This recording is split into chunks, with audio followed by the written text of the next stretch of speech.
Olá, boa tarde a todos. Eu sou o professor Alex, artista orientador na área de teatro da Fundação Educacional e Cultural de São Sebastião Deodato Santana, no Polo Topolândia e na Guarda Mirim de Maresias. E eu estou hoje gravando a nossa 11ª videoaula, a terceira do mês de maio de 2020. Bom, na última aula falamos sobre a história, o enredo da peça Hamlet, escrita por Shakespeare entre 1599 e 1601.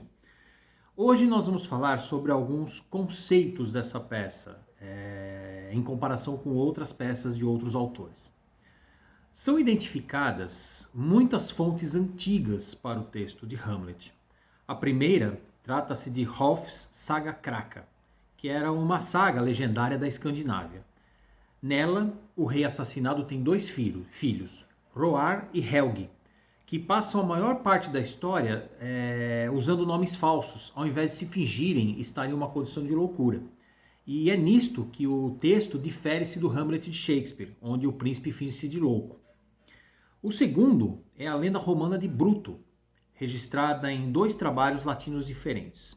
O herói Lúcio, que em latim significa iluminado ou luz, muda seu nome para Brutus, que em latim significa estúpido ou bravo de zangado, né? Mudando também a sua personalidade. Ou seja, ele passou a ser um idiota para evitar ter o mesmo destino que seu pai e seus irmãos. E com isso, ele acaba por degolar o assassino da sua família, o rei Tarquinius. Torfaeus, um estudioso nórdico do século XII, do século XVII, comparou o herói Amlod e o herói espanhol Príncipe Âmbalis, da saga de Âmbalis, ao Hamlet de Shakespeare. As semelhanças entre os textos, pelo menos, são bastante óbvias. A falsa loucura do príncipe, seu abate acidental do conselheiro do rei no quarto de sua mãe e o eventual assassinato do seu tio.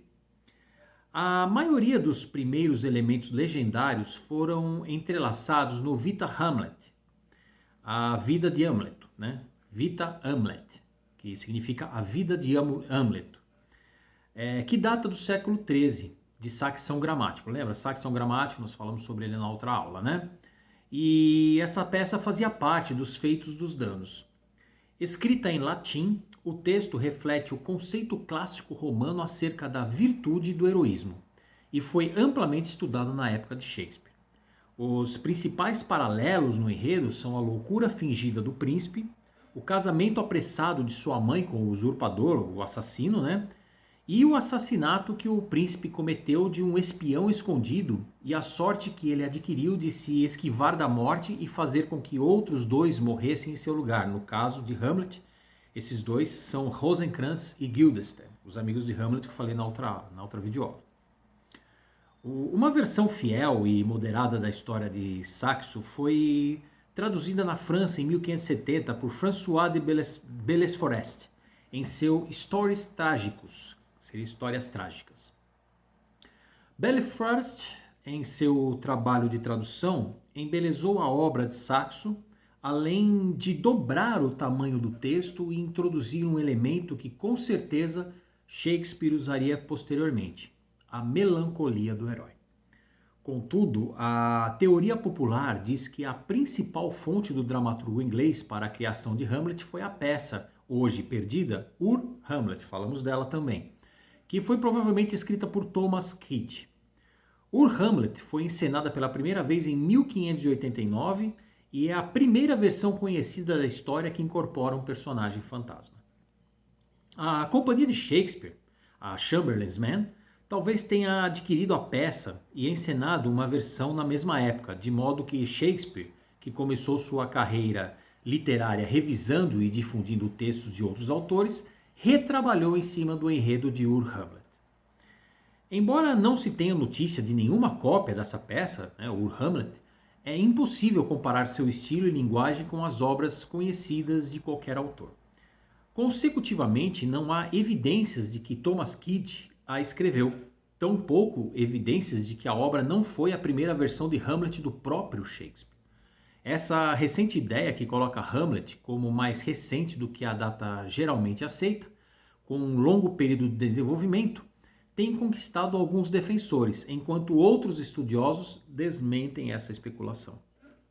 Bom, concluindo, os estudiosos não possuem domínio com qualquer confidência que prove que Shakespeare se inspirou em alguma coisa do enredo de Hamlet. Afinal, não se sabe nem mesmo se a obra de fato existiu, ou do enredo de Belleforest ou Saxo, ou em qualquer outra fonte contemporânea dele.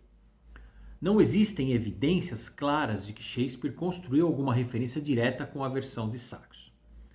Embora os elementos da versão de Belleforest apareçam na peça de Shakespeare, eles não estão presentes na história de Saxo. A questão se Shakespeare adotou esses elementos diretamente de Belleforest ou do resto de Hamlet permanece em aberto. Muitos estudiosos rejeitam a ideia de que Hamlet tem alguma conexão com um único filho de Shakespeare, Hamnet Shakespeare.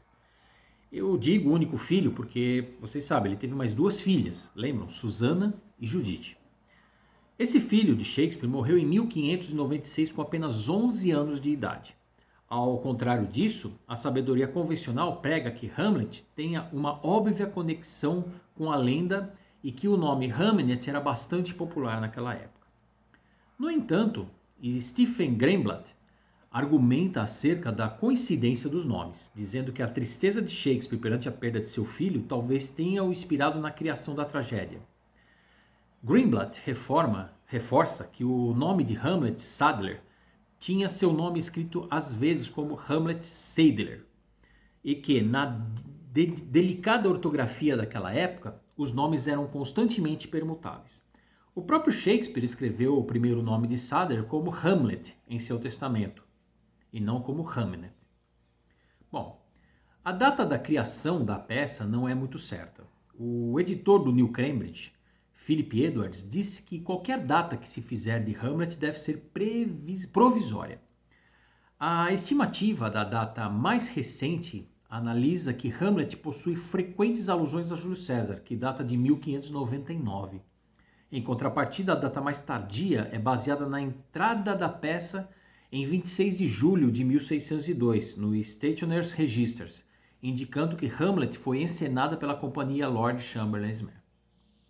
Bom, em 1598, Francis Meres publicou em seu Paladistamia um levantamento da literatura inglesa de Geoffrey Chaucer, que foi um escritor e diplomata inglês que viveu no século XIV, uns 200 anos mais ou menos antes de Shakespeare, dentro do qual 12 peças de Shakespeare são citadas, mas Hamlet não está entre elas, o que sugere que ela não havia sido escrita até então. Como o texto era muito popular, Bernard Lott acredita ter sido pouco provável que Francis Meres tenha ignorado uma peça tão importante. A frase filhotes de falcão no First Folio talvez seja uma alusão a uma trupe de atores infantis que atuava na época de Shakespeare, e como a trupe tornou-se famosa em 1601, alguns acreditam que Hamlet pode ter sido produzida por essa data.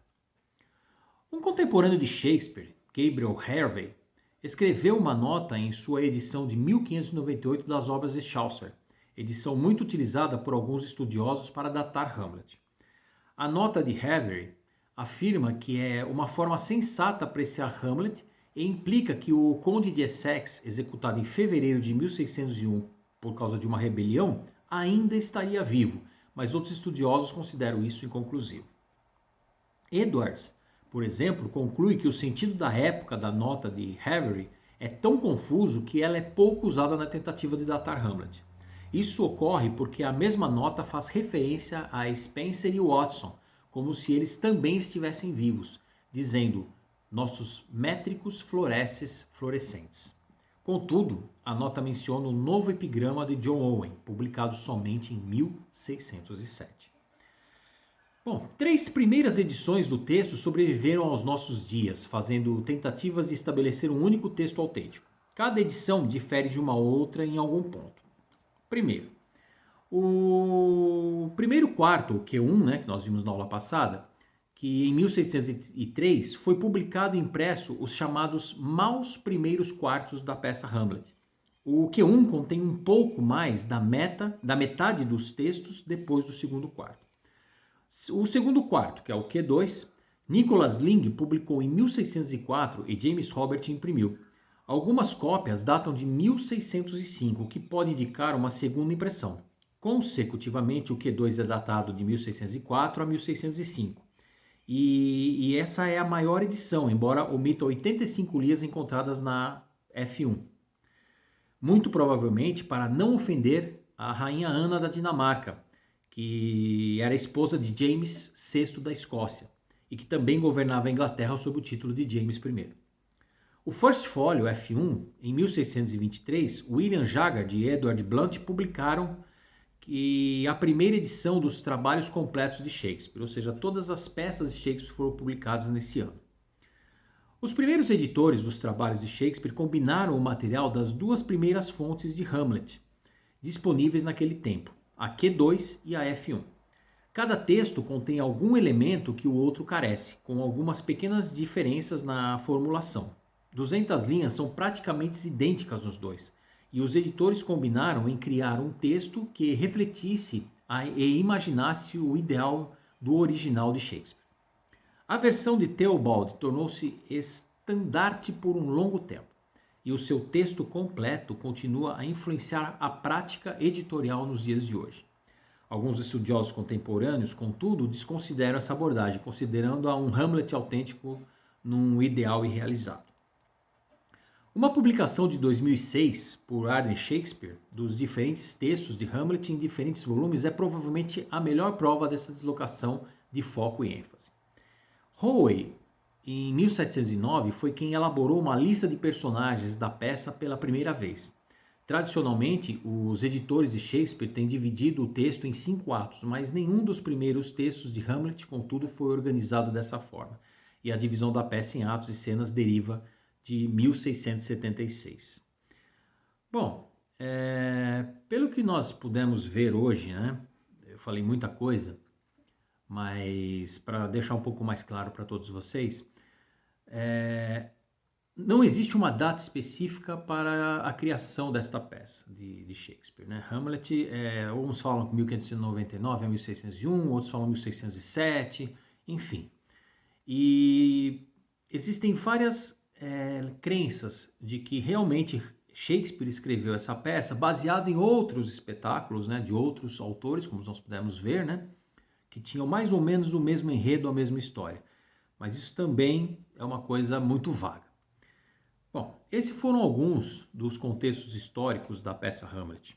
Na próxima videoaula, nós vamos falar sobre a análise crítica, a linguagem utilizada, a temática e a interpretação, religião e filosofia dessa peça.